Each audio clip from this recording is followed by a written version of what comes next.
Hi friends, நம்மளோட சேனலை like பண்ணுங்கள், ஷேர் பண்ணுங்கள், சப்ஸ்கிரைப் பண்ணி வச்சுங்க. வாங்க வீடியோக்குள்ளே போகலாம். என்னங்க, இன்னும் வாடகை வீட்டிலே இருந்து கஷ்டப்படுறீங்களாங்க? ஸோ நீங்களும் ஒரு சொந்த வீடு கட்டலாங்க. ஸோ அதுக்கு தான் நாங்கள் இருக்கோம். நம்ம தன்கே எஸ்டர்ன் கன்ஸ்ட்ரக்ஷன் கோமந்தி அம்மா நகர் வழங்கும் ரெடில்ஸ் விலங்காடு பாக்கம். ரெடில்ஸ் பஸ் ஸ்டாப்லேருந்து 2.5 கிலோமீட்டரில் தான் இந்த சைட் இருக்குது. ஸோ பிரம்மாண்டமான சைட்டு, தார் ரோடு இருக்குது, ஈவி இருக்குது. சைட்டுக்குள்ளே பார்த்தீங்கன்னா நம்ம ஒரு 1 BHK வில்லா, அதாவது தனி வீடு, இந்த வில்லா நம்ம கட்டி கொடுக்குறோம் கஸ்டமருக்கு.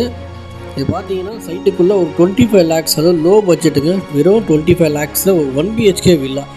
தன்கே எஸ்டேட் பார்த்தீங்கன்னா ஒரு 36 வருஷமாக அந்த ரியல் எஸ்டேட் பிஸ்னஸை பண்ணிகிட்ருக்காங்க சக்ஸஸ்ஃபுல்லாகவே. Clear document, lifetime security கொடுப்போம் நம்ம நிறுவனத்தில் மட்டும்தான். CMDA அப்ரூவல், பேங்க் லோன் வசதி நம்மளே அரேஞ்ச் பண்ணி தரோம். ஸோ இன்னும் தாமதிக்காதீங்க. தெளிவாக எடுக்கிற முடிவு என்றைக்குமே வீண் போகாதுன்னு சொல்லுவாங்க. ஸோ நீங்களும் ஒரு சொந்த வீட்டுக்கு ஓனர் ஆகுங்க.